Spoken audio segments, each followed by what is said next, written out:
వ్యాపారస్తులకు ప్రజలకు ఇబ్బందులు అవుతున్నా కూడా 4 ఏళ్లుగా పట్టింపులని స్పందించని మాజీ ప్రజాప్రతినిధుల వైఖరి, చైర్మన్ వైఖరి, టీఆర్ఎస్ ఎమ్మెల్యే నిర్వాహకం వల్ల పచ్చిపాక రోడ్డు, మాజీ టీఆర్ఎస్ ఎమ్మెల్యే వల్ల పచ్చిపాక రోడ్డు,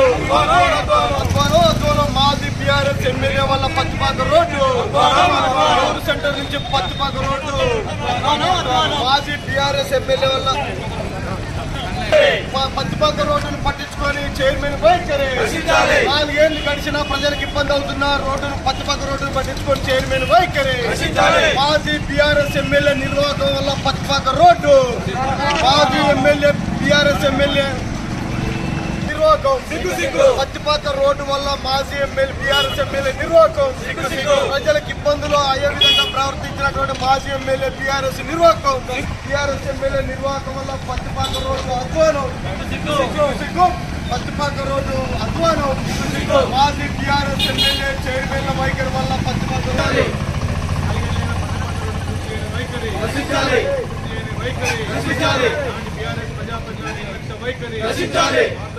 చర్యలు, మాజీ ఎమ్మెల్యే శంకర్ నాయక్ స్వార్థపూరిత నిర్వాహకం,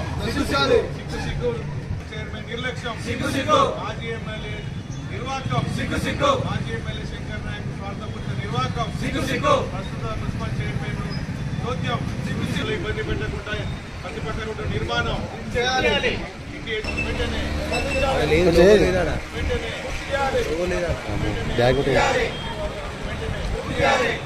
ప్రజలకు అసౌకర్యంగా మారినటువంటి పచ్చిపాక రోడ్డును పూర్తి చేయాలని నాటి ప్రజాప్రతినిధుల అధికారుల వైఖరి, చైర్మన్ వైఖరి. చెప్పండి. మహబాద్ మున్సిపాలిటీ పరిధిలోని పత్తిపాక రోడ్డు సంబంధించినటువంటి అభివృద్ధి పనుల కోసం గత 5 సంవత్సరాల క్రితం అంటే 2019లో 491 జీవో కింద మరి నిధులు కేటాయించడం జరిగింది టీయూఎఫ్ఐడిఎస్ కింద.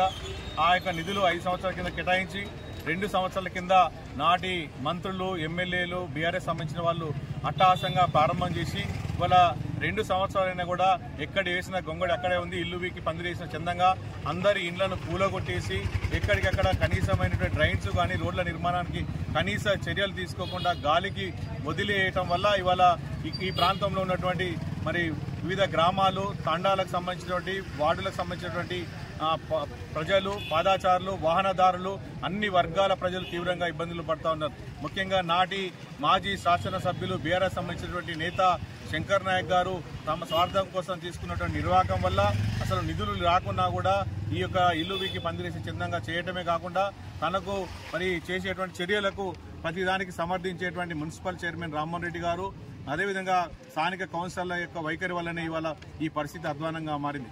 అంతేకాకుండా ప్రధానంగా ఈ యొక్క కాంట్రాక్ట్ పొందినటువంటి హనుమంతరాము కన్స్ట్రక్షన్ సంబంధించినటువంటి వాళ్ళు ఇవాళ దాదాపు 15 కోట్లకు సంబంధించినటువంటి టీయూఎఫ్ఐడిఎస్ కింద పనులు చేయడం కోసం ఈ యొక్క కాంట్రాక్ట్ పొందడం జరిగింది.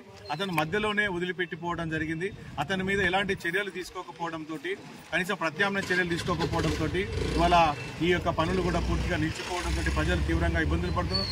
ముఖ్యంగా వర్షాకాల సీజన్లో మొత్తం తీసినటువంటి ఈ యొక్క బొందల లోపల నీరు నిలిచిపోయి ఇది మురికి కూపంగా మారిపోయింది.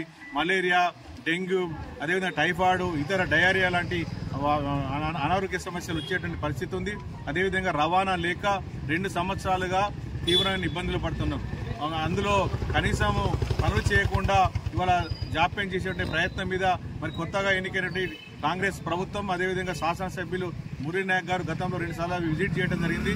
వారు శ్రద్ధ వహించి చెప్తున్నప్పటికీ కూడా అధికారులు చాలా జాప్యం చేస్తున్నట్టు మాకు తెలుస్తూ ఉంది. తక్షణమే యొక్క కాంట్రాక్టర్ గతంలో ఉన్నటువంటి అతని మీద చర్యలు తీసుకొని కొత్త కాంట్రాక్టర్ టెండర్ ఇచ్చి పనులు పూర్తి చేయించాలని చెప్పేసి కోరుతా ఉన్నాం.